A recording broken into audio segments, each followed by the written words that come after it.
By the time anyone found the tracks, the storm had already done its best to erase them. That's what patrollers said later, huddled around screens and maps, circling lines on snow reports and pretending the whole thing made sense. But if you look closely at the photos, really look, you'll see it. 2 sets of tracks heading out, 1 set coming back. The story people tell up at Timberline Ridge starts with a guy named Jason Hale. Not a kid, but not older either. Late 20s, decent job in the city. The kind of person who saves all year for one good ski trip to remind himself he's not just fluorescent lights and email threads. He went up with friends for the long weekend. 4 of them, all crammed into a rented slopeside cabin that smelled faintly of pine cleaner and someone else's vacation.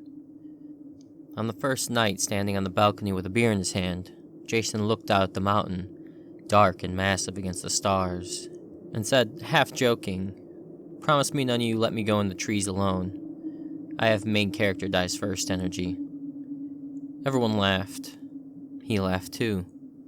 Jokes like that are easy when the mountain is just a pretty shape in the distance and not something that can swallow you. The storm rolled in on the second day. It wasn't supposed to be anything serious. Light to moderate snowfall, patchy wind gusts. The kind of line on the weather report everyone ignores because powder days are worth a bit of inconvenience. By noon, though, the sky had dropped low and heavy. The edges of the resort blurred. Trees and runs took on that flat, colorless look where everything is the same shade of white and shadow. Last run before lunch? His friend Leia yelled, voice muffled by her neck gaiter. "Yeah, I want to hit Raven's Drop," Jason called back. Raven's Drop wasn't on the trail map they gave to tourists. It was one of those whispered about runs, half inbounds, half not. A steep chute that dropped off the back of a blue run and funneled you into a quiet glade.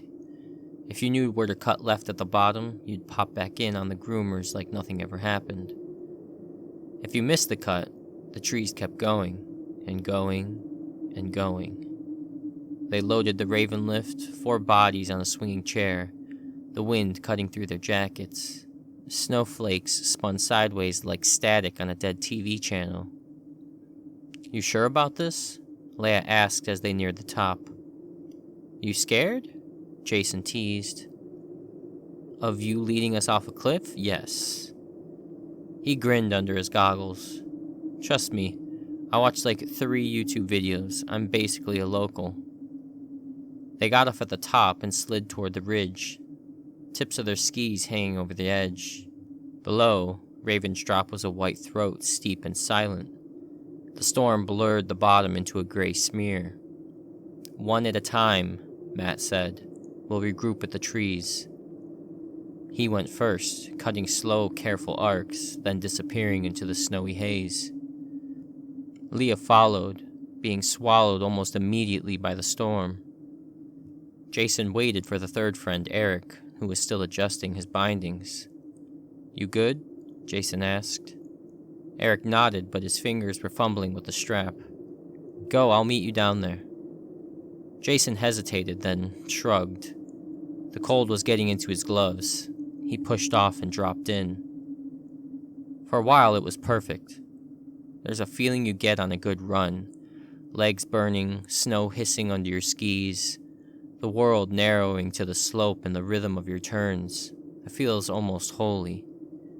Jason carved down the chute, the mountain rushing up to meet him. The storm, a soft roar in his ears. He couldn't see Leia or Matt, but that wasn't unusual. Visibility was trash, and they were probably already at the trees.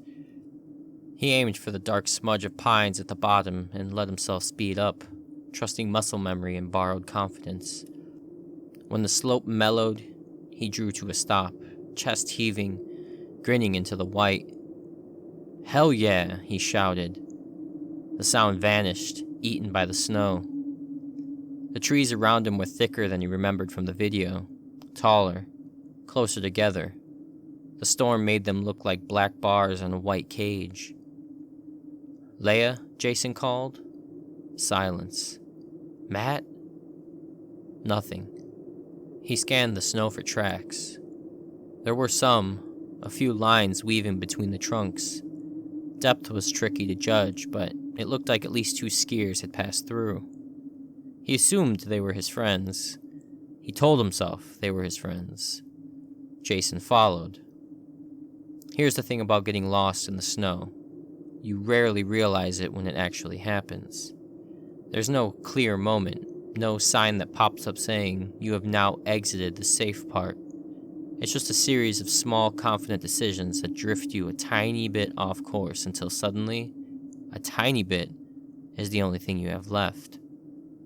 The trees thickened, the slope pitched slightly downhill again. The storm built itself into a white wall all around him. Jason followed the tracks between the trunks, ducking branches, the soft whoof of powder rising above his boots. His goggles kept frosting at the edges. His breath sounded too loud.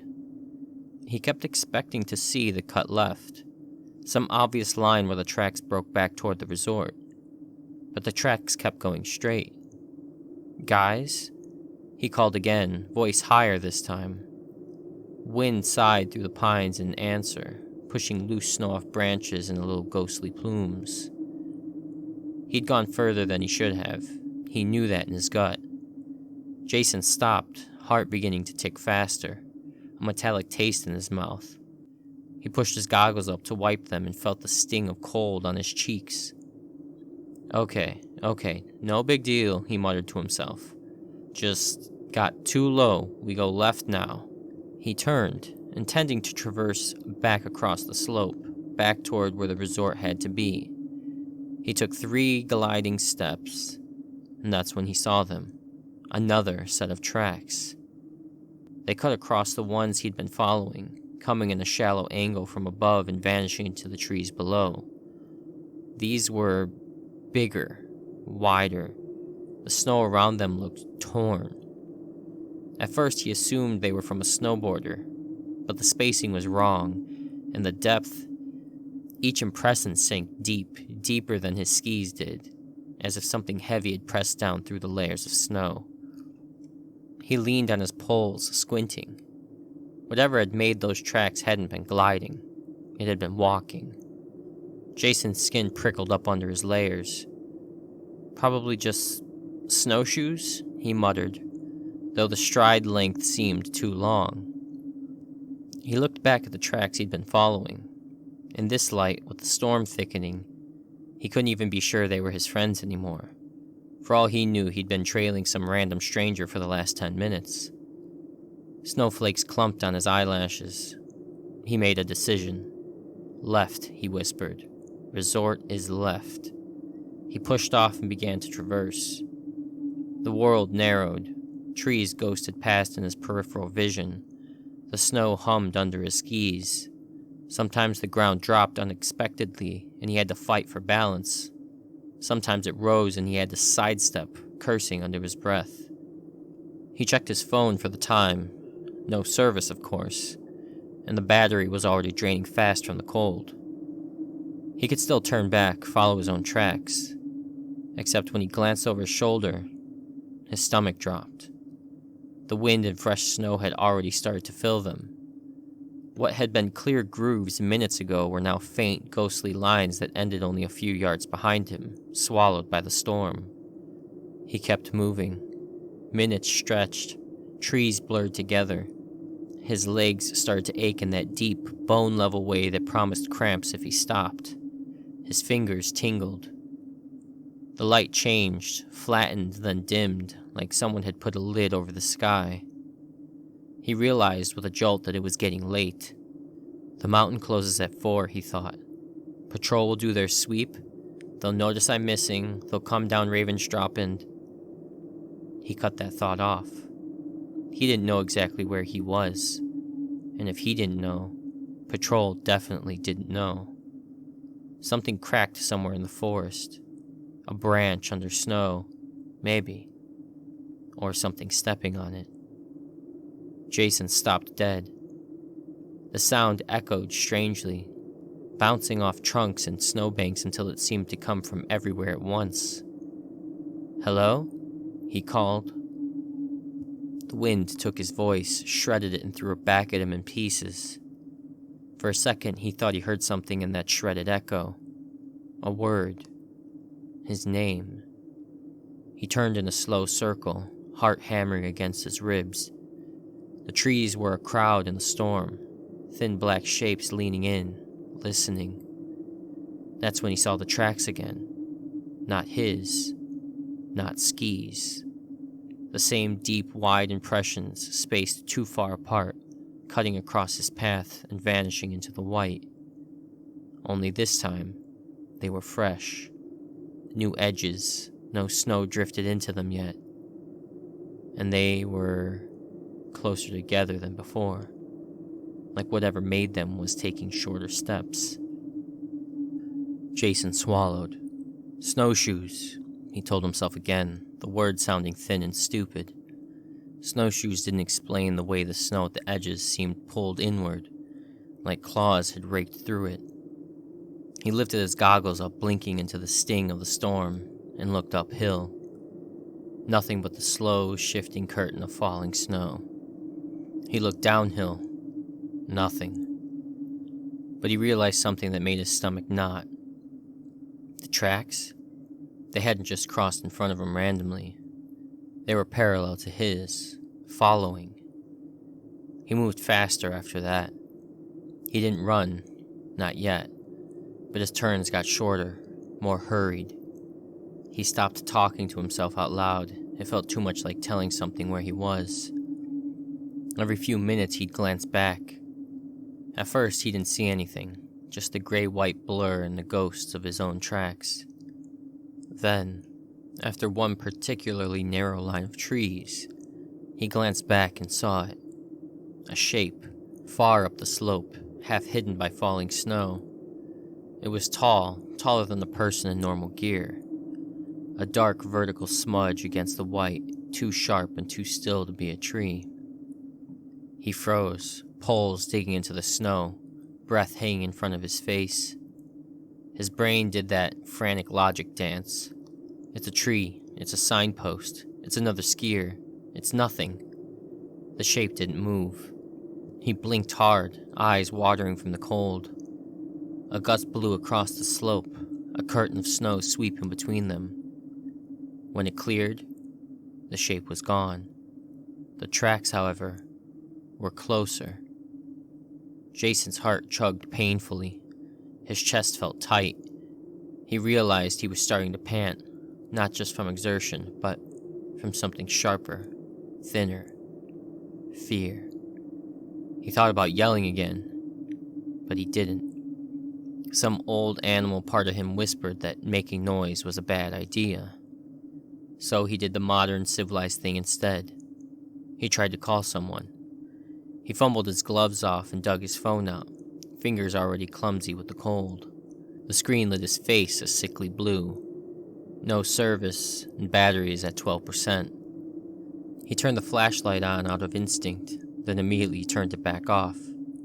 The idea of becoming a bright, moving beacon in the dusk made his skin crawl.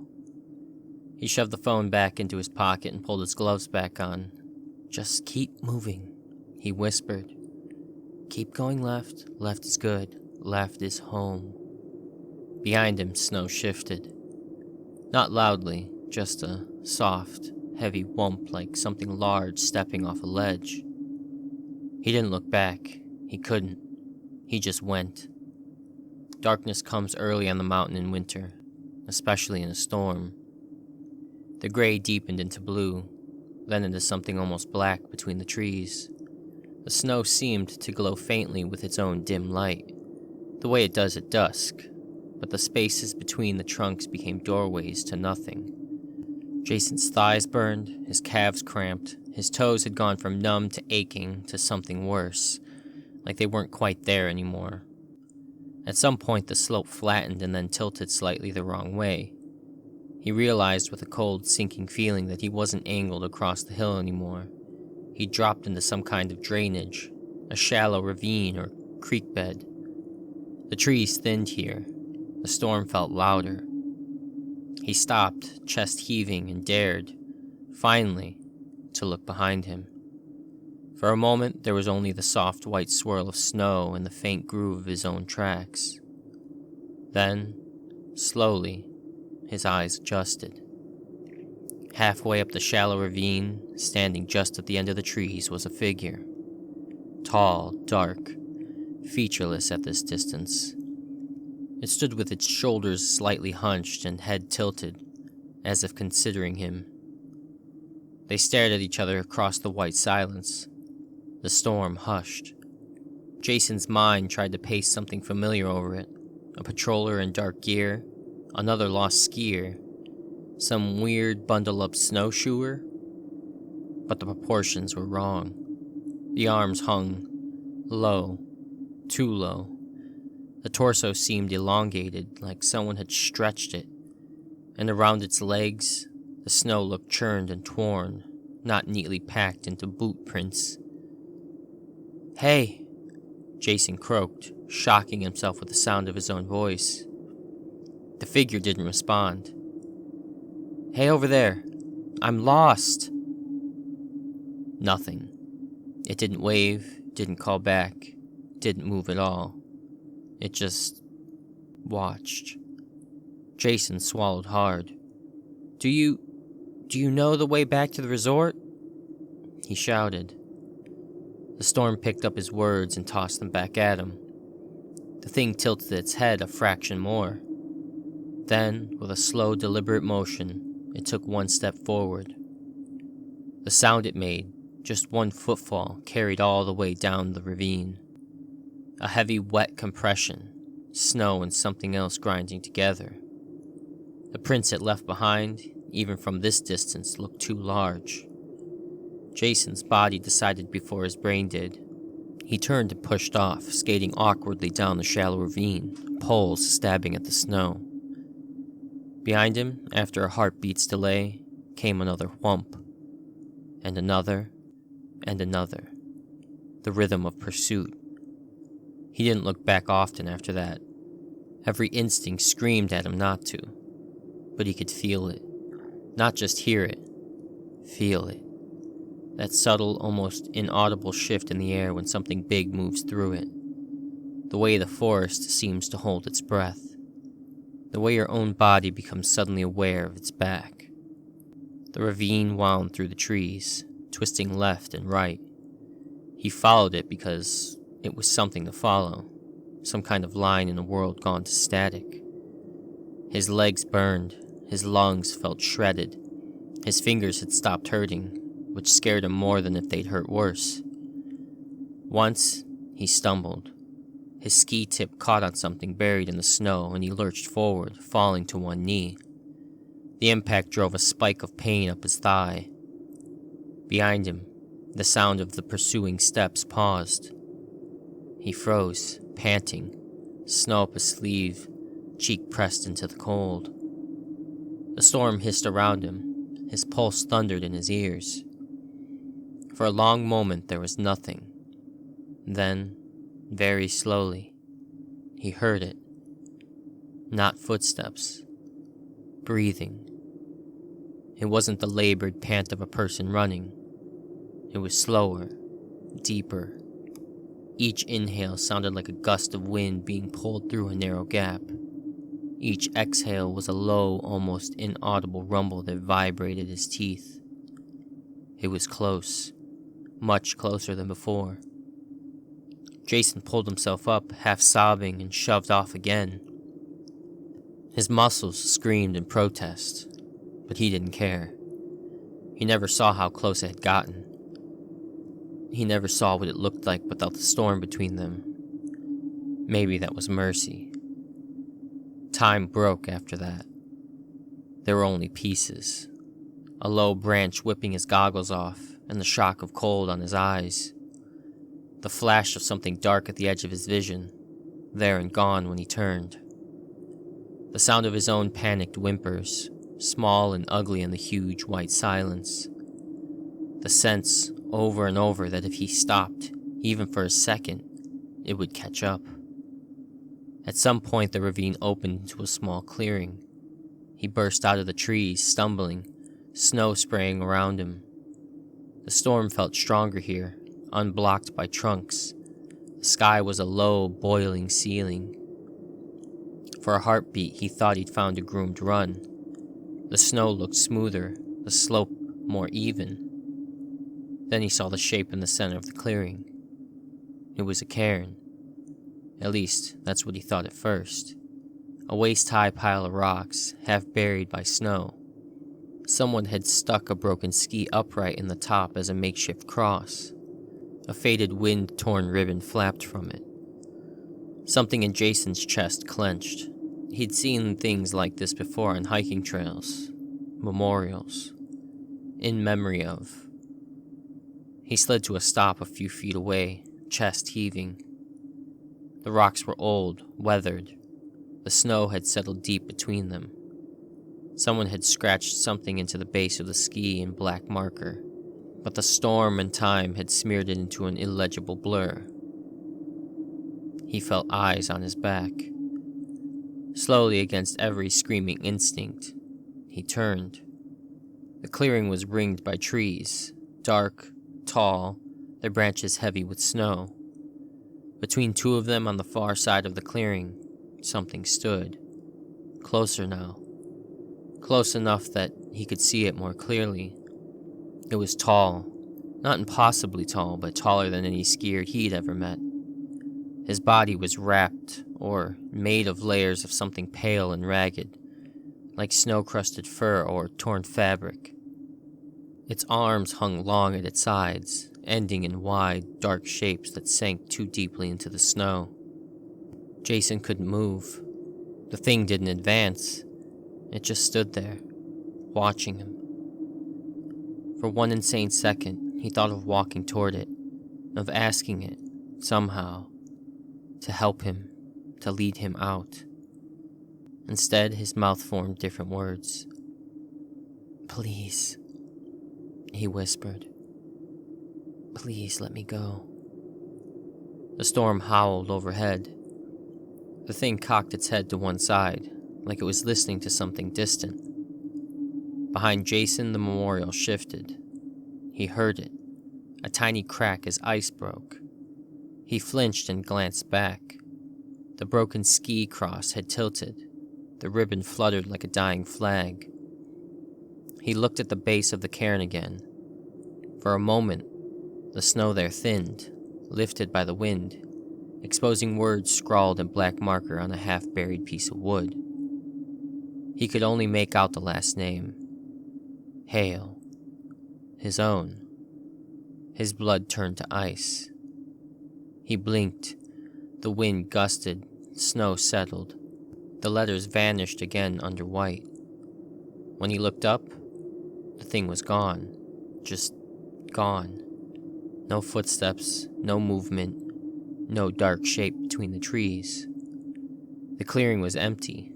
Only the storm remained, roaring louder than before. Jason spun in a circle, heart hammering so hard he thought his ribs would crack. "No," he said, voice high and thin. "No, no, no, no." The breath behind him touched the back of his neck like a cold hand. He didn't turn. He couldn't. He did the only thing left to do. He ran. They found him the next morning. A patroller named Kirk spotted the edge of a ski sticking up out of a drift a few yards off a service road. It had snowed all night. The world was clean and bright and quiet, in that way it only is after a big dump. The resort opened late while they blasted avalanche paths and dug out the lifts. Kirk almost rode past. Then the edge of that ski glinted in a stray ray of sun. "Hold up," he called to his partner. They dug him out in silence. He was on his side, curled slightly, as if he'd laid down to sleep. His goggles were missing. His eyes were closed. His face was oddly peaceful, rimmed with a thin crust of ice. He hadn't been buried very long. A few hours, maybe. But long enough. The weird thing? Well, one of the weird things was his position. He was lying near a small pile of rocks, a cairn. Old, half-buried bits of metal and wood poked out where other things had been left once, years ago. Someone didn't learn, Kirk muttered. The resort had a rule about skiing out of bounds. People broke it every season. Poor bastard. They radioed it in. While they waited, Kirk's partner Jess stood quietly, eyes scanning the tree line. Something about that place set her teeth on edge. "You feel that?" she said softly. "Feel what?" Kirk replied, busy checking the body for any ID. She didn't know how to explain it. The air felt heavy, watchful. Her gaze snagged on something half buried in the snow near the rocks, a chunk of wood. She kicked at it gently with her boot, dislodging it from the drift. It was an old board, weathered gray. Letters had been scratched into it in black marker years ago. Most were faded. 2 were still legible. J. Hale. Jess frowned. "Kirk," she called. "You got his name yet?" "Yeah," he said, holding up the frozen wallet he'd taken from the man's pocket. "Jason Hale from the city." She looked between the board in her hand and the dead man at her feet. "That's weird," she said. Kirk shrugged. "Coincidence," he muttered. "Or someone's messed up sense of humor." They didn't have time to dwell on it. They loaded Jason's body onto the rescue sled, covered him and towed him down the mountain. Paperwork waited, calls to make, family to notify. By midday, the storm had cleared completely. The tracks they'd made, moving around the body and the cairn, started to fill in with fresh blowing snow. The mountain does that. It cleans up. By afternoon, you never would have known anyone had been there at all. Well, almost. See, when Jess went back later, because the name thing wouldn't leave her alone, she found the ravine again. She followed faint, wind-scored lines in the snow up toward the trees. She told herself she was being stupid, that she was just making sure there wasn't any gear to collect, that's all. But she kept going, past where reason said to turn back, past where the radios crackled with static. And there, in a small clearing she didn't remember ever seeing before, she found the cairn again. Same rocks, same broken ski, same torn ribbon. But the board with the name? Gone. In the snow around the rocks there were prints. Not ski tracks, not snowshoes. Wide impressions, deep, spaced too far apart. They circled the cairn in a loping, uneven pattern, as if something had paced there for a long time. Some of them overlapped with older, packed-down shapes, as if something had been pacing there for years. Jess stood very still. The air felt heavy again, watchful. She had that sudden sharp feeling that if she turned too fast, she'd see something. Tall, pale, tilting its head at her from the tree line. Instead, she did what every good patroller is trained to do when their gut says leave. She left. She didn't tell anyone about the prince, but she started telling a different story on storm days. And now, if you go up to Timberline Ridge and you're thinking about ducking a rope, there's a decent chance someone sitting next to you on the lift will lean over and say, "Hey, you heard about Jason Hale? Guy went off the back of Raven's Drop in a whiteout. Kept seeing something in the trees. It followed his tracks all night. Patrol found him curled up by an old memorial with his own name on it." You'll probably laugh it off. You'll probably say the same thing Jason did. "Nah, don't worry, I'll be fine. I know where I'm going." And maybe you will be. Maybe you'll duck the rope, drop into the trees, and pop back out onto the run, heart pounding, grinning like you got away with something.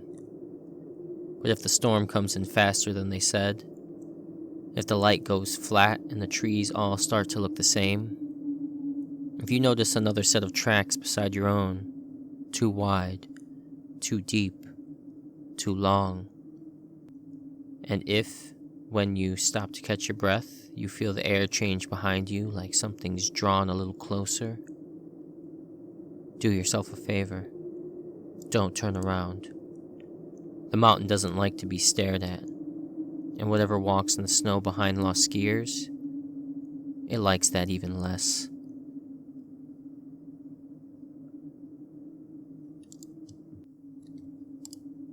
If you made it all the way to the end, thank you for braving the storm with me. If this sent a little chill down your spine, go ahead and hit like, drop a comment telling me what you think is following those lost skiers, and subscribe so you don't miss the next tale from Midnight Delight. Until then, stay warm, stay safe, and whatever you do, don't look back at whatever's walking in the snow behind you.